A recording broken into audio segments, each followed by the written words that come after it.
আসসালামু আলাইকুম, ওয়েলকাম করছি রিয়াসাদ আজিম। ভিন্ন ধর্ম মতাদর্শে যারা শুনছেন সবার প্রতি আন্তরিক কৃতজ্ঞতা। বিপিএল আপডেট করতে চাই আপনাদের। এই বিপিএল কেন্দ্রিক যে আলোচনা, সেই আলোচনায় এই মুহূর্তে সবচেয়ে আলোচিত 3 থেকে 4টা প্রতিষ্ঠান, যেই প্রতিষ্ঠানগুলো বাংলাদেশ ক্রিকেট বোর্ডের সাথে তাদের organising and financial model share করেছে। আমি যতটুকু জানতে পেরেছি, কোনো পার্টিকুলার প্রতিষ্ঠানের নাম উল্লেখ না করে, যে এখানটায় এমন কিছু কিছু অফার্স বাংলাদেশ ক্রিকেট বোর্ডকে দেওয়া হয়েছে, যেখানটায় একটা সিজন করি, মানে পার সিজন করি, যেহেতু 5টা পার্টিকুলার সিজনের জন্য যাদের দায়িত্ব দেওয়া হবে তারা সেই দায়িত্ব পালন করবে। নেক্সট সিজন থেকে যেটা শুরু হবে, এক সিজনেই বাংলাদেশ ক্রিকেট বোর্ডকে $2 মিলিয়ন সব কাজ পার্টিকুলার ওই ইভেন্ট ম্যানেজার বা কোম্পানি বা কনসোর্টিয়াম তারা করবে, এবং বাংলাদেশ ক্রিকেট বোর্ডের কাছে তাদের ব্যাংক জামানত থাকবে $2 মিলিয়ন, প্রায় 25 কোটি টাকার কাছাকাছি। এরকম অফার বাংলাদেশ ক্রিকেট বোর্ডকে দেওয়া হয়েছে।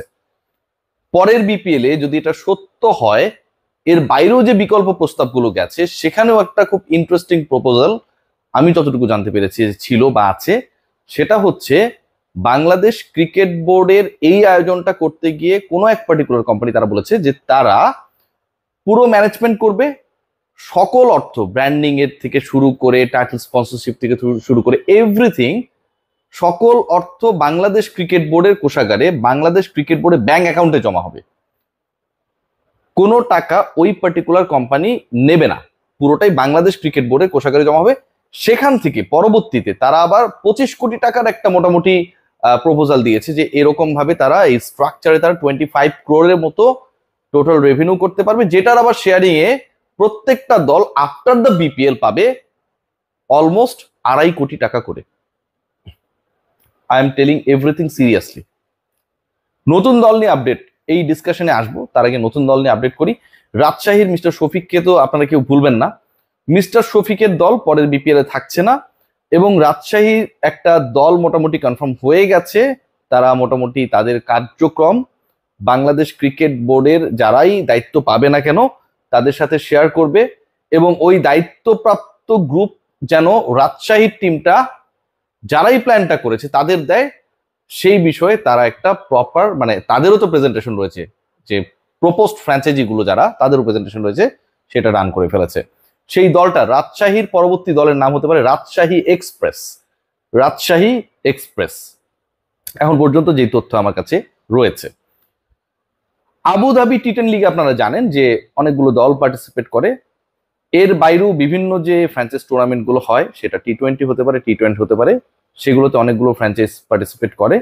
ইন্টারন্যাশনাল ফ্র্যাঞ্চাইজ লিগ বা বাংলাদেশের বাইরে যেই ফ্র্যাঞ্চাইজি লিগগুলো অনুষ্ঠিত হয়, সেগুলো থেকেও অন্তত একটা দল আপকামিং বিপিএল এর অংশ হবার সম্ভাবনায় দারুণভাবে এগিয়ে রয়েছে। এই খবরটাও আমার কাছে রয়েছে। সেই দলটার নাম কি আমি এই মুহূর্তে বলছি না, বা কারাই চেষ্টাটা করছে সেই আলোচনাটাও যতক্ষণ না পর্যন্ত কোনো একটা প্রতিষ্ঠান বিপিএল ম্যানেজমেন্টের দায়িত্ব পায়, এরপরে তারা ফ্র্যাঞ্চাইজি হতে যারা আগ্রহী তাদের জন্য যে সার্কুলেশনটা দেয়, তার আগ পর্যন্ত আসলে পার্টিকুলারলি ওই দল বা ওই গোষ্ঠীর নাম বলাটা উচিত হবে না। তবে ইন্টারন্যাশনালি বিপিএল এ পার্টিসিপেট করার জন্য একটা group, they are very much keen to be the part of BPL. What about the other franchise? সিলেটে যে দলটা ছিল, যতটুকু আমার কাছে খবর রয়েছে, এর আগে আপনারা দেখেছেন সিলেট সিক্সার্স, সিলেটের দলটা হয়তো থাকছে না। সিলেটের আগের যে দলকে আমরা দেখেছি, মাশরাফি বিন মুর্তজা যেই দলের এক সময় নেতৃত্বে ছিলেন, যেখান থেকেই তাওহিদ হৃদয় নতুন করে উঠে আসা, সিলেটের ওই দল থাকছে না। তানজিম সাকিবও সেখানটায় খেলেছিলেন, এটা মোটামুটি নিশ্চিত। What about Chittagong kings? Chittagong kings এর সাথে বাংলাদেশ ক্রিকেট বোর্ডের আমি যতটুকু জানতে পেরেছি সম্পর্কটা আসলে স্পেসিফিকলি মানে ডেসক্রাইবেবল না। মানে এটাকে আপনি ভালো বলবেন নাকি মন্দ বলবেন, সবাই সবাইকে চেনে জানে, দুপক্ষ থেকে আমি যতটুকু জানতে পারছি, কিন্তু কারোর সাথে কারো কমিউনিকেশনস এর জায়গাটা খুব একটা স্মুথ না।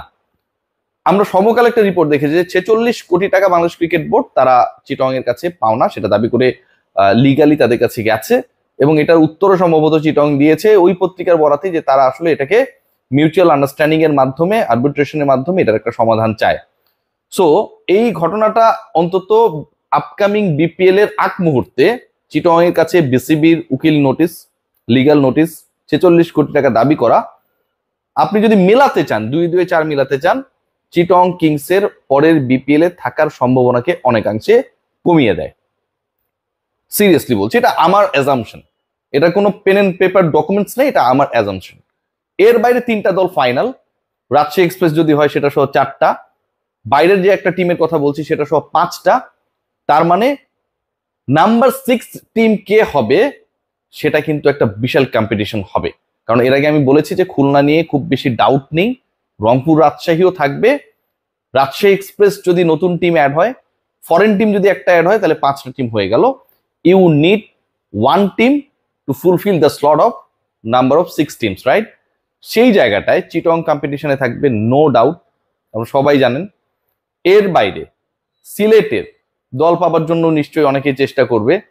সিলেট চিটগং এই দুইটা যে পার্টিকুলার বিভাগীয় শহর রয়েছে, তার সাথে কিন্তু ক্যাপিটাল সিটি ঢাকাও রয়েছে।